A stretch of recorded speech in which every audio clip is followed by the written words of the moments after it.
Sabe uma coisa que eu sempre pensei? Se a nossa imaginação tem de fato o poder de criar algo real, hoje a gente vai explorar essa ideia, mas por um ângulo bem diferente. Dungeons and Dragons. Um jogo que talvez seja muito mais do que um jogo. Talvez seja uma máquina de construir realidades. Então, vamos começar com essa pergunta na cabeça. E se um jogo de imaginação, jogado por milhões e milhões de pessoas por décadas, tivesse o poder de, literalmente, criar alguma coisa real? Algo que existe em algum outro plano? Parece coisa de fantasia, né? Mas e se não for? Para a gente entender como um jogo poderia fazer algo tão grandioso, primeiro a gente precisa dar um passo para trás e entender, afinal, o que é Dungeons and Dragons.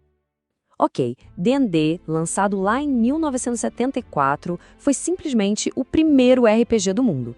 RPG significa Role Playing Game, ou jogo de interpretação de papéis. Pensa nele como uma espécie de teatro de improviso com regras. Tem um narrador, que a gente chama de mestre, que descreve o mundo. E os jogadores, bom, eles criam personagens e decidem o que fazer nessa história. E como isso funciona na prática? É um ciclo bem simples e genial. O mestre diz, por exemplo, vocês chegam numa ponte de cordas balançando sobre um abismo. Aí os jogadores reagem. Eu vou tentar atravessar com cuidado. E é aí que os dados entram. Eles decidem se a ação deu certo ou se a ponte arrebentou. E esse ciclo vai se repetindo, construindo a história na hora. O que faz D&D ser tão magnético, né? Essa combinação de 4 elementos incríveis. É um pouco de teatro, um pouco de mitologia que todo mundo na mesa conhece, um jogo de estratégia e, o mais importante de tudo, é o poder da imaginação de todo mundo junto. E é exatamente nesses mundos criados por essa imaginação coletiva que a mágica de verdade começa a acontecer. E as histórias que dá pra contar? Nossa, são infinitas. Você pode ter desde a clássica exploração de uma masmorra antiga, cheia de monstros e armadilhas, até campanhas gigantescas que duram anos envolvendo a queda de reinos e o destino dos deuses. Tem história de espionagem, de terror gótico, de exploração de mundos perdidos. O limite, de verdade, é a criatividade de quem tá jogando. O cenário mais famoso, o arroz com feijão de D&D, é os Reinos Esquecidos. É aquele universo de fantasia clássica que a gente conhece. Elfos, anões, dragões, cidades imensas. É a essência da aventura medieval fantástica. Mas não para por aí, não. Olha só Eberron. Aqui, a magia virou tecnologia. Imagina um mundo com trens movidos a elementais de fogo, robôs com alma e um clima de espionagem meio no ar depois de uma grande guerra. É uma mistura sensacional. Agora, para quem curte um arrepio na espinha, tem Ravenloft. É um mundo inteiro dedicado ao horror gótico. Cada pedaço de terra é um domínio governado por um vilão icônico. Um vampiro, um lobisomem, uma múmia. É um lugar onde a esperança é um luxo. E aí, a gente chega em Planescape. E aqui a coisa muda de figura. É um lugar onde a filosofia é tão perigosa quanto uma espada. É um multiverso de realidades conectadas e a lei mais importante de todas, a regra cósmica do lugar, é que a crença de verdade, pode alterar a própria realidade. Guarda bem essa ideia porque ela é a chave de tudo.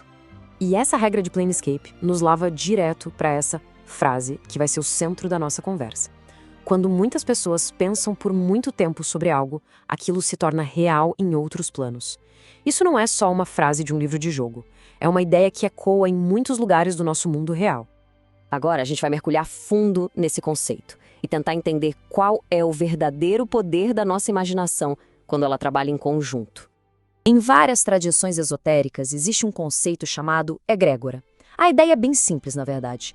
Quando um grupo de pessoas foca seus pensamentos, suas emoções e suas intenções numa mesma coisa por muito tempo, essa energia mental cria uma espécie de consciência coletiva, uma entidade que passa a ter uma existência própria, num plano não físico. Certo. Agora, vamos conectar os pontos.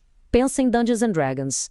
A gente está falando de mais de 50 anos. São milhões e milhões de jogadores no mundo inteiro, focando a imaginação nas mesmas cidades, nos mesmos deuses, nos mesmos monstros. Essa atividade mental gigantesca, contínua, persistente, ela cria uma verdadeira teia global de imaginação focada. Se a gente usar aquele conceito, isso seria a receita perfeita para a formação de uma egrégora moderna.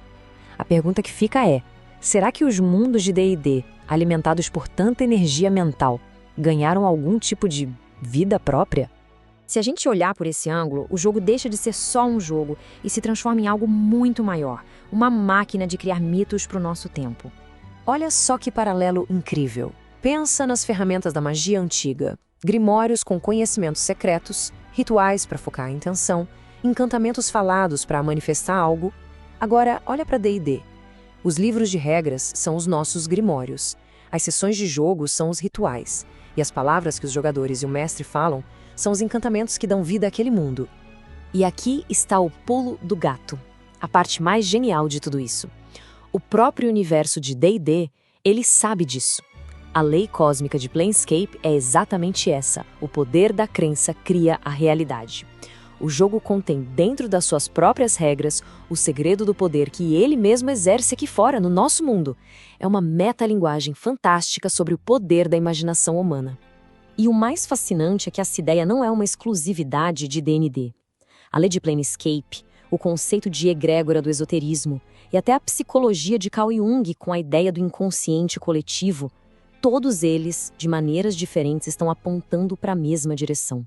Que o pensamento focado e a crença compartilhada têm o poder de moldar a realidade, seja uma realidade cósmica, psíquica ou simbólica. Então, no final das contas, o que isso tudo quer dizer? O que a gente tira dessa história toda? Que Dungeons & Dragons é, sem dúvida, muito mais do que um simples jogo. É um espelho dos nossos mitos mais antigos e da nossa própria mente. É uma ferramenta poderosa para criar símbolos e histórias de forma coletiva. É, de certa forma, um ritual moderno para criar novos mitos. E, acima de tudo, é um lembrete de que o ato de imaginar já é o primeiro passo para criar. E isso tudo nos deixa com uma última reflexão. Se a imaginação focada de milhões de pessoas pode, de fato, dar vida a universos inteiros no plano simbólico, a pergunta que realmente importa é: que outros mundos, que outras ideias e que outras realidades a gente está construindo, agora mesmo, com a nossa imaginação coletiva?